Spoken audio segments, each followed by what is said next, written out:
Welcome aboard. I'm Barry from PredictWind, and thanks for purchasing the PredictWind DataHub Pro. Whether you're setting it up for the first time or just keen to see what it can do, this video will guide you through the essentials. We'll cover what's included, how everything connects together, and how to get your DataHub Pro up and running before you install it on your boat. We'll go through what's in the box, how to connect to the DataHub Pro Wi-Fi, how to add a Wi-Fi password, how to connect the DataHub Pro to the internet, how to log into your PredictWind account on the DataHub Pro, how to update the firmware, how the GPS tracking works, how to connect to your N2K AIS to internet and over horizons AIS, and the DataHub Pro Quick Internet pages setup. So what we're going to do first is have a look down here at what's in the box. So we've got a DataHub Pro, and this is the GPS puck antenna which connects on the left hand side down there. Then we have the fuse to help with wiring it in. So we've got our power cable here for wiring it in on the boat, and you can connect that to your accessory circuit or your circuit for your instruments, or you could have it on a separate circuit altogether. We've got the GPS, we've got the cellular antenna here, and that connects into the right hand side connector there. And we've got a power plug here with these international adapters, and this will plug into your DataHub, or if you're on the boat then this other one will plug into the DataHub. And up here we've got the layout at the front. We've got your GPS puck antenna connection, your NMEA 2000 or N2K connection. So the DataHub doesn't come with a cable T and cable, but you can buy them as an accessory when you're purchasing. We've got the reset button there. If you hold that down for 15 seconds it'll do a factory reset on the DataHub. We've got our WAN port, so this one you would typically connect to Starlink or a Peplink router for your primary Ethernet internet. On the second one you could have your Peplink or an Iridium GO exec. And these LAN ports are what you would connect by Ethernet cable to your laptop downstream, so your laptop would get internet through the DataHub through your other internet sources. You can also get internet into the DataHub Pro with USB tether. So there's USB-A and USB-C there. So you plug that into your phone and that will get internet into the DataHub Pro if you need to that way. Then we've got the power connector, and the LTE antenna goes there. So what we're going to do is connect to the DataHub. So here we have the PW hub, and then these digits at the end just to let you know that it's they're all unique.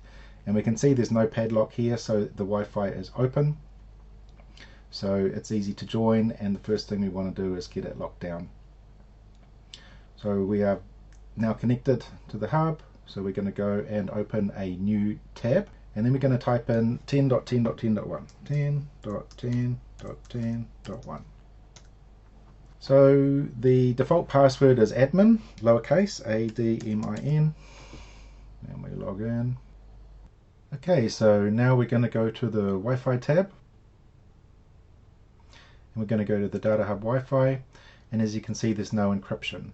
So we're going to choose this one, WPA2 PSK. This is a very good one to use, and we're going to put in a password. So we're going to use DataHub Pro 1 exclamation. It's good to have an uppercase, lowercase, and some other special characters just to make it super secure. DATAHUB PRO 1 exclamation. So here is a great place to take a photo and keep it in a safe place, and that will help you big time. So we are going to click on update. Now we're going to get kicked off the DataHub's Wi-Fi while it applies those settings.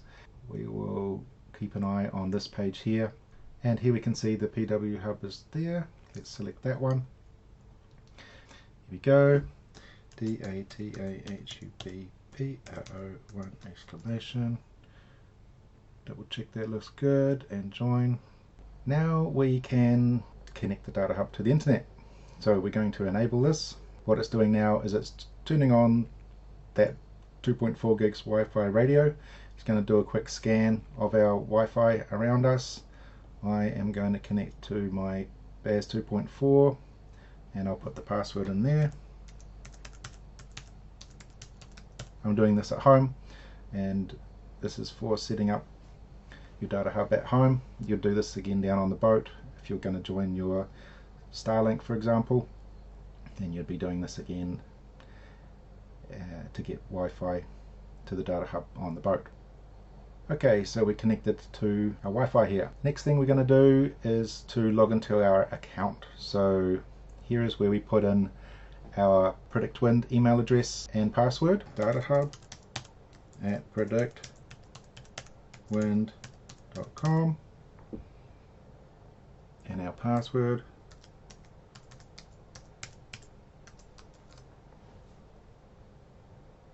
Save and apply. Admin. Log in. Now you can see up the top here we've got our login. Now it's taken us to the internet status page, so we've got our Wi-Fi that we set up just before. I'm at home here and I'm also plugged into the WAN port, so that box is green, and we've got the LTE connection there as well. Now we're going to go and update the firmware. So go to software updates. All you need to do is click on check, and it will check if there's an update, and then it will prompt you to download it. And after it's downloaded, you scroll down and there'll be a red confirm button down the bottom here, and you click on that. DataHub will update and then reboot, and you just keep an eye on your Wi-Fi for when it comes back up. Give it 10 or 15 minutes and then you're all up to date. Now we have tracking. So if you want to set up your tracking page, here is where you do it. You can get your phone out and scan this QR code on your phone, then you log into the satellite portal, and there you can set up your boat name or update if you have already got a boat name and you're just wanting to join your DataHub to your tracking page. So you either have the option to set up a new tracking page or join the one if you already had one before. By default, the interval is 10 minutes for your tracking, and if you are offline and the DataHub doesn't have internet for a day or an afternoon, you'll see some numbers in the network spool here, and that will be saved in the DataHub, and then when it has internet again, it will send them out. So it will always look after your positions. Now we're going to have a look at NMEA 2000. Let's go to the NMEA tab. When we first get it, the source is going to be the built-in GPS, and I have mine connected up, and it's excellent, so that's good. We can see the time ticking over here, so we know it's updating with our lat long. Now in the settings, when we get to the boat, what we're going to do is we're going to plug in our NMEA 2000 on CAN O.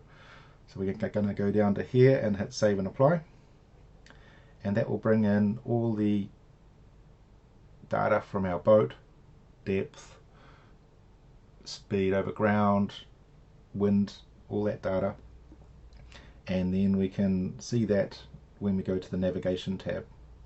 So I don't have a lot here. I do have my true heading coming in from my Garmin compass, but you would normally see wind speed and those sorts of things here. Then in the settings we have these ports. So if you are connecting your DataHub to OpenCPN or Navionics, these are the ports that are used when you connect your Navionics system to the DataHub and get the feed coming out of it. There's another article on that, but essentially you go into the settings and add a source, and it will be 10.10.10.1, and then you would either use UDP and that port or TCP and that port. Internet AIS is all about getting internet AIS data onto your chart plotter through the DataHub. So when we scroll down here, we will see enable AIS from internet, so we tick that. Now by default the range is 25, and you can bump it up a bit, but usually just suggesting to start it on 25 and do a save and apply. Leave all these defaults, they're good. do a save and apply, and then you'll be able to have a look on your chart plotter and see the AIS information coming in. When you, let's save this, save and apply, and you'll be able to see in the syslog that it is going and getting some AIS targets. So that's set up.